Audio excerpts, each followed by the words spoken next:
Nova York é o maior centro financeiro do planeta, é o estado de Nova York, é a oitava maior economia do mundo e a cidade tem um orçamento de 127 bilhões de dólares maior do que o da Grécia ou da Tailândia.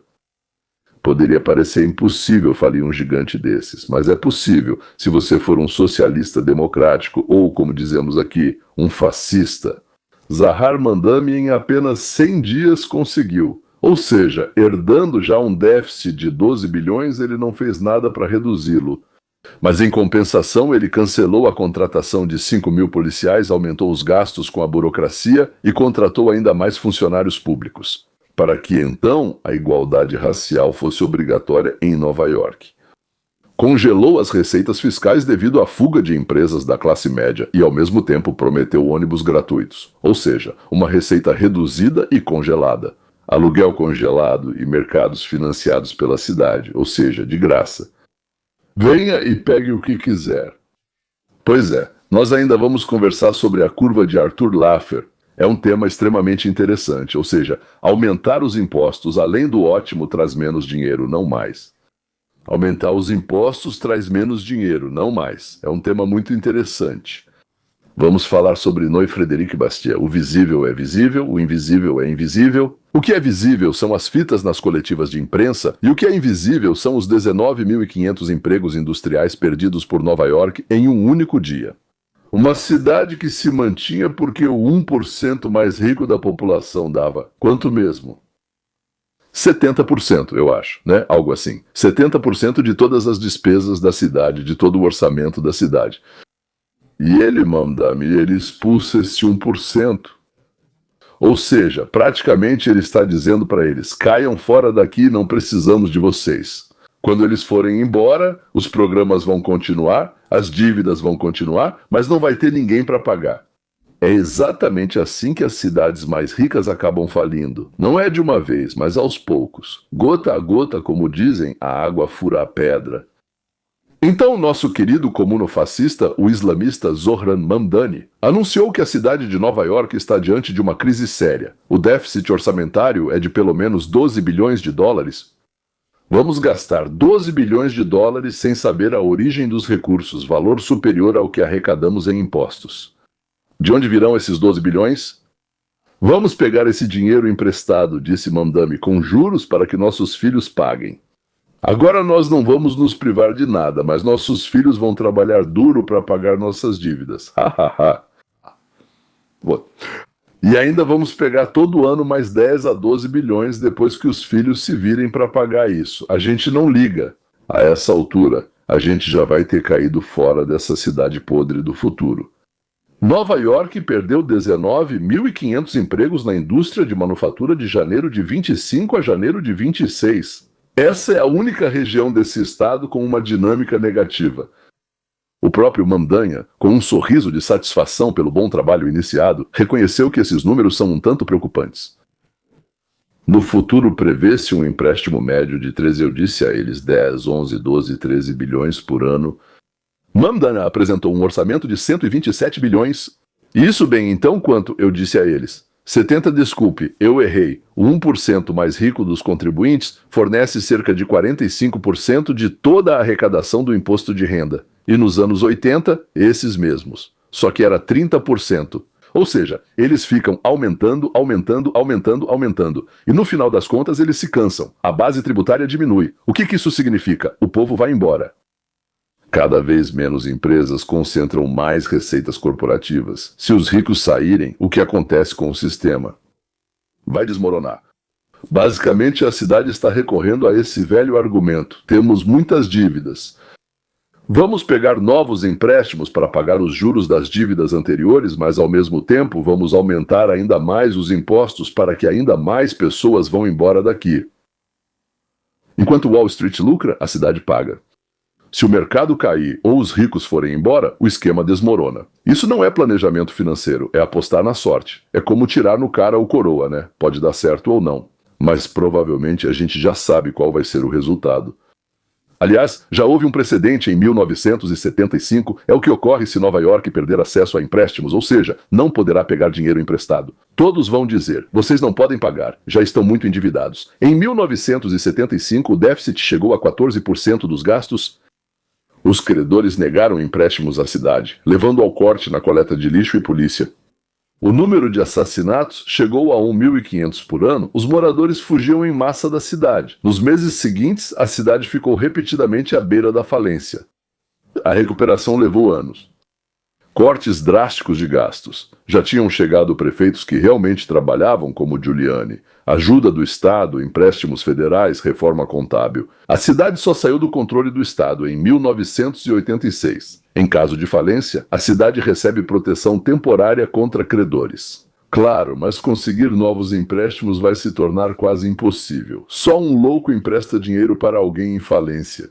Então, as consequências específicas em ordem crescente: redução forçada do orçamento, ou seja, demissão de policiais, demissão de funcionários das escolas, demissão de quem recolhe o lixo e menos pessoas trabalhando no metrô. Depois, intervenção do Estado, ou seja, o governador basicamente assume o controle das finanças da cidade. E a fuga de empresas e contribuintes se acelera, as receitas caem ainda mais. Claro, há diferenças em relação a 1975. Naquela época, o Estado proibiu muitos abusos específicos que levaram à crise naquela ocasião. Eles transferiam dívidas de curto prazo para cobrir despesas operacionais e para deixar uma conta maior para os filhos. Mas a cidade ainda é perfeitamente capaz de se meter em uma enrascada profunda. Se tiver um bom líder, tipo Mamdani, com certeza vai acabar se metendo. Formalmente, Nova York não pode declarar falência como uma empresa privada. A legislação americana torna isso praticamente impossível para grandes cidades. Isso levaria à mesma intervenção do Estado, colapso dos serviços e êxodo em massa da população. É exatamente esse o verdadeiro fim do modelo de pegar emprestado e gastar, pegar emprestado e gastar, pegar emprestado e gastar. Mamdani e sua campanha eleitoral se alimentaram do desespero dos nova-iorquinos, oferecendo fantasias e ignorando as limitações da lei, do orçamento e da matemática básica. Um esquema populista clássico, prometer o que não está ao seu alcance. Dizer, não fui eu o culpado, foi o governador, foi o antecessor, foi o Estado. Em outras palavras, Lugun Mamdani, como todos os comunistas e outros oportunistas, enganou os tolos com um monte de promessas vazias. Enganou no sentido de iludiu, ele prometeu de tudo para eles, até ônibus gratuitos. Mas o prefeito não pode oferecer ônibus gratuitos, mesmo prometendo. Então, eu tenho o Sobakevich aqui, ele está exigindo que eu o pegue no colo. Итак, мэр сделает.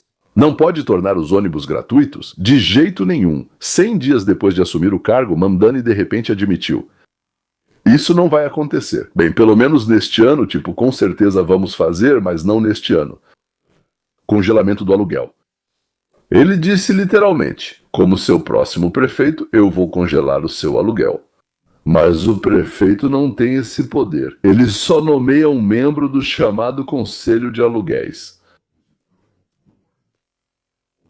Eles, claro, podem votar pelo congelamento, mas apenas para apartamentos com aluguel estabilizado. Em outras palavras, isso também foi uma mentira descarada. E aqui vou falar para vocês sobre uma qualidade muito importante que há cerca de 200 anos não é, de propósito, desenvolvida nas escolas americanas e europeias. Essa qualidade se chama pensamento crítico. No máximo 2% da população nasce com isso. Os outros precisam desenvolver a habilidade. Mas o governo quer continuar enganando a população e por isso praticamente proibiu ensinar isso aos jovens. Bem, ou seja, nas ciências físicas sim, mas em todo o resto não. O resultado acabou sendo muito simples.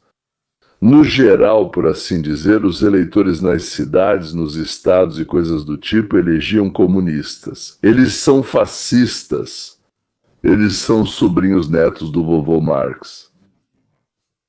Outra coisa engraçada que Mamdani prometeu foi prender Bibi Netanyahu. Isso também foi feito para agradar os muçulmanos da cidade. Ele declarou que prenderia o primeiro-ministro de Israel se ele viesse a Nova York. A lei federal proíbe o prefeito de dar esse tipo de ordem à polícia, e o presidente pode usar todos os meios necessários para impedir isso. Ou então resgatar um diplomata que veio à cidade das mãos da polícia. Ou seja, de novo e de novo e de novo. E mais uma vez Mamdani mentiu. Segundo o Serviço de Impostos de Nova York, em 2024, 1.700 milionários mudaram seu endereço para outro estado. Isso não é muito, apenas 2,5% de todos os milionários. O pico foi em 2020 com mais de 3.300, isso é mais de 6% em 2025, sim. Na última década, Nova York perdeu um total de renda bruta ajustada de 111 bilhões de dólares. Ou seja, as pessoas que traziam dinheiro para Nova York não só pagavam impostos, mas também compravam coisas, andavam de carro, iam a restaurantes, iam a bares, iam às lojas, gastavam esse dinheiro. Permitiam que outras pessoas ganhassem a vida. Então, 111 bilhões de dólares fugiram de Nova York na última década. Mas o principal êxodo que afeta a cidade não é nem dos super ricos, mas sim da classe média, com rendas de 100 a 200 mil dólares por ano. São eles que representam o maior número de pessoas que foram embora. 130 mil, ou seja, é a classe média que paga impostos e consome serviços que está indo embora. Se Mamdani aumentar os impostos dos ricos, esses números podem crescer muito. O precedente durante a Covid mostrou que, com um motivo adequado, o êxodo pode dobrar em apenas um ano. Mamdani cancelou, como eu já disse, o plano de Adams de contratar 5 mil novos policiais. Ao mesmo tempo, o orçamento da polícia foi reduzido em 22 milhões e os gastos com os escritórios de igualdade racial aumentaram em 42%. O que isso significa na prática? O presidente do Comitê de Segurança Pública do Conselho Municipal disse: o nível atual de contratação para a polícia é insuficiente.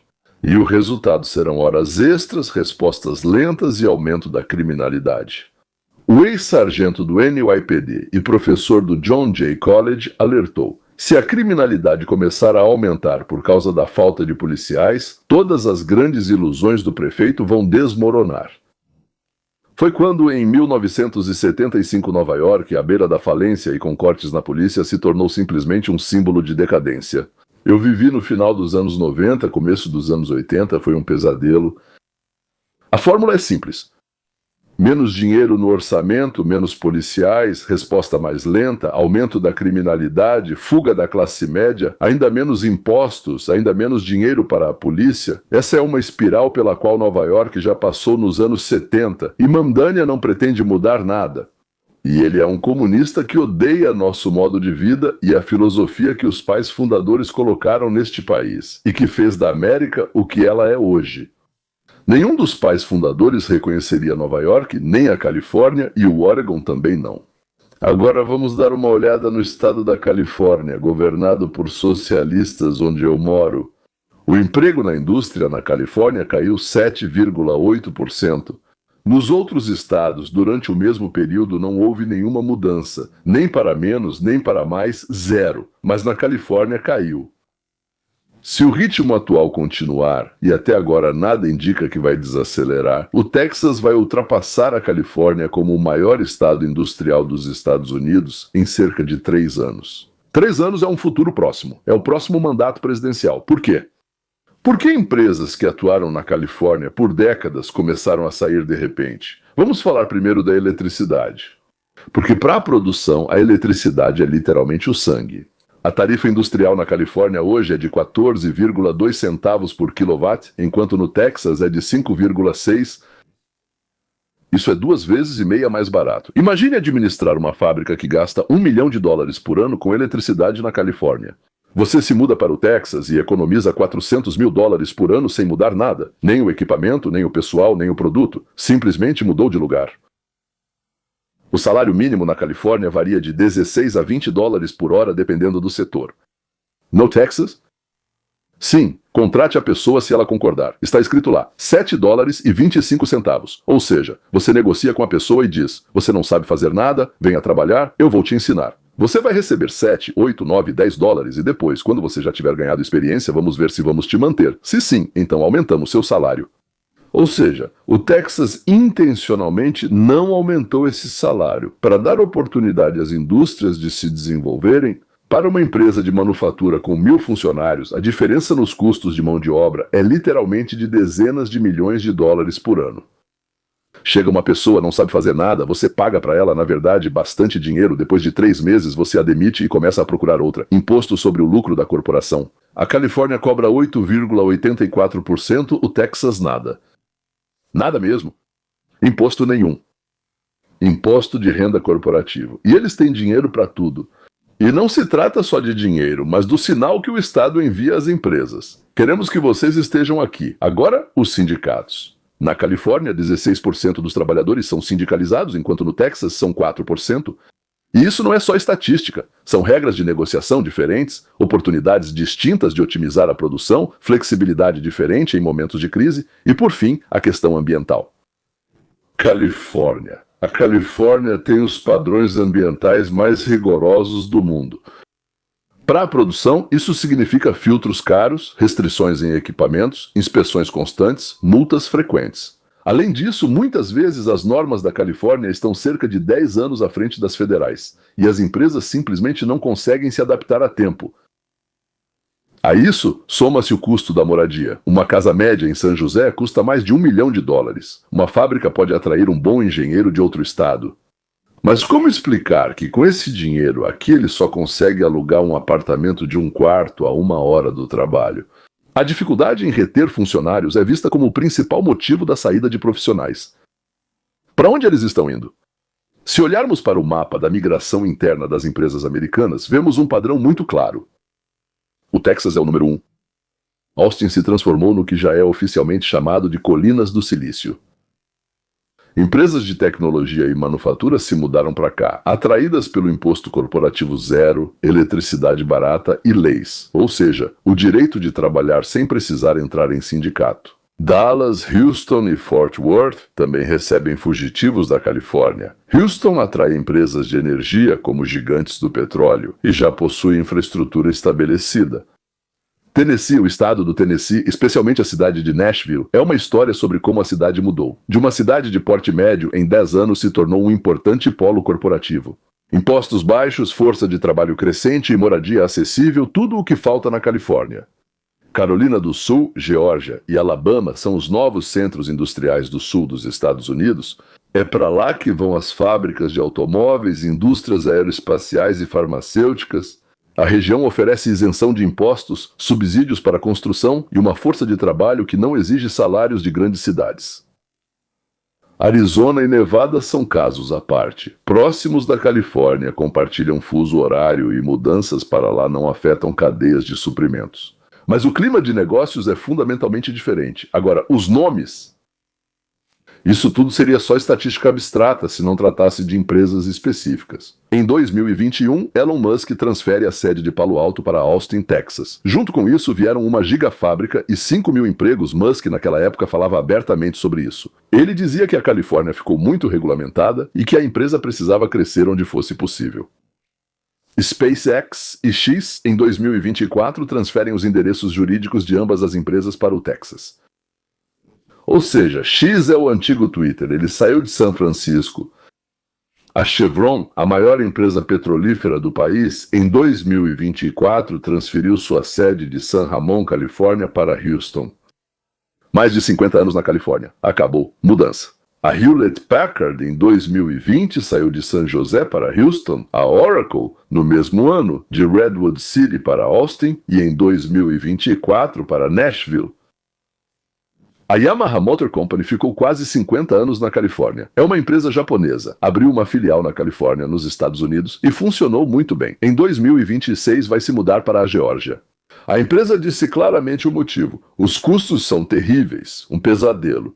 A Public Storage está há mais de 50 anos em Glendale, Califórnia, e em 2026 mudará para a África, Texas. Ou seja, John Paul Mitchell Systems é uma marca americana icônica de produtos para cabelo, de Los Angeles, que está se mudando para o Texas. E Naut Burger é um símbolo, uma rede de hambúrgueres californiana icônica que todo mundo ama. Lá, mesmo quando não tem ninguém em nenhum lugar, lá tem fila.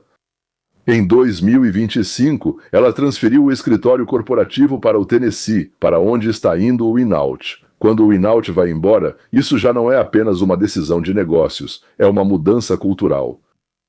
Então agora o principal. Tudo sobre o que falamos não é uma catástrofe que aconteceu de repente. É um processo controlado, previsível e documentado. Tão previsível, por assim dizer, que o governador Gavin Newsom incluiu nas previsões orçamentárias a perda de mais 50 mil empregos industriais para os próximos 4 anos. Ou seja, as próprias autoridades do Estado entendem que as pessoas vão fugir de lá. E eles já incluem essa fuga nos documentos oficiais iniciais. O Estado Dourado já foi mais que um nome bonito. Por 150 anos simbolizou oportunidades, crescimento e futuro. Mas as oportunidades são algo instável. Elas vão para onde é mais fácil respirar.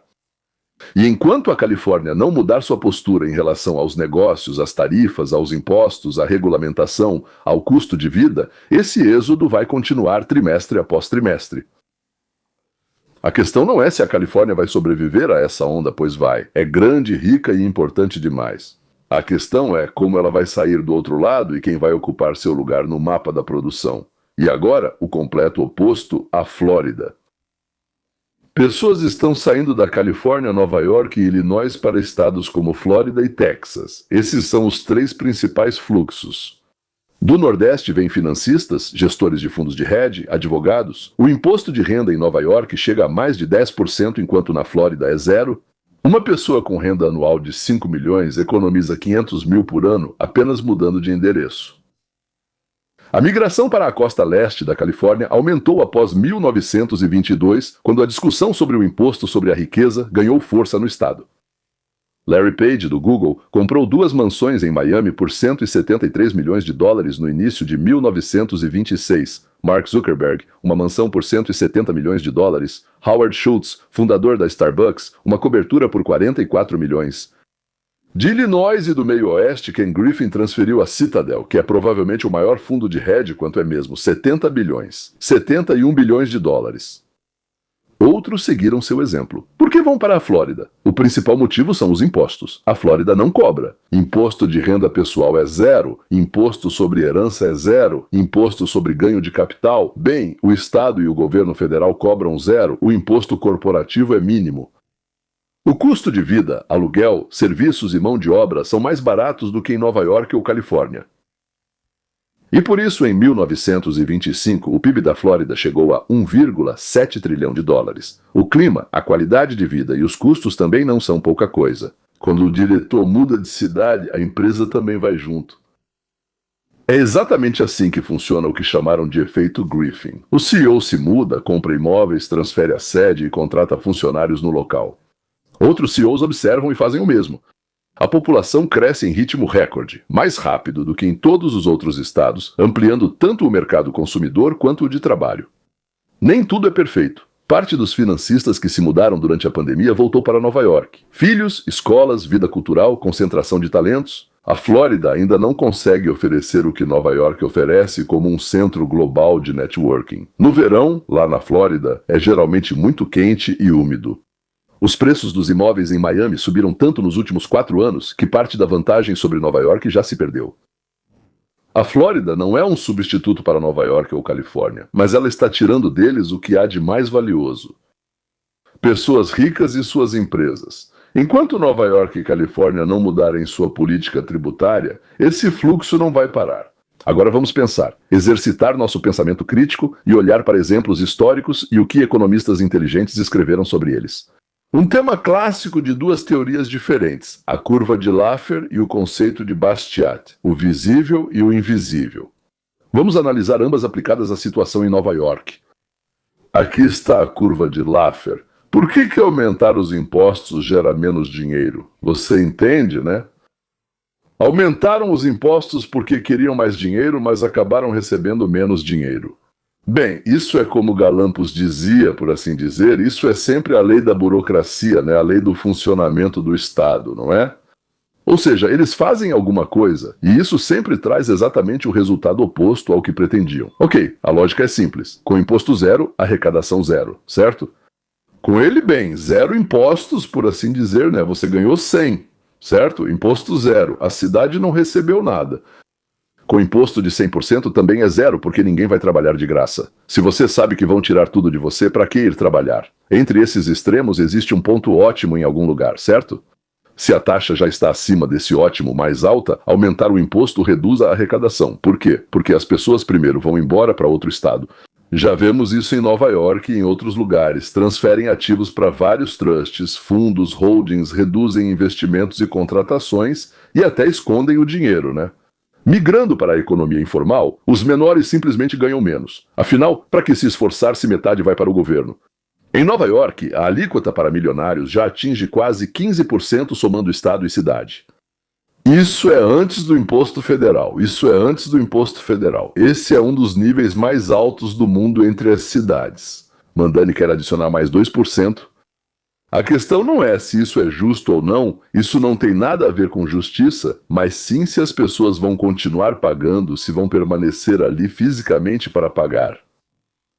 Frédéric Bastiat, um dos 9 pilares do meu curso que eu disponibilizo na internet, O Roteiro para a Liberdade, formulou isso ainda em 1850 no ensaio O que se vê e o que não se vê.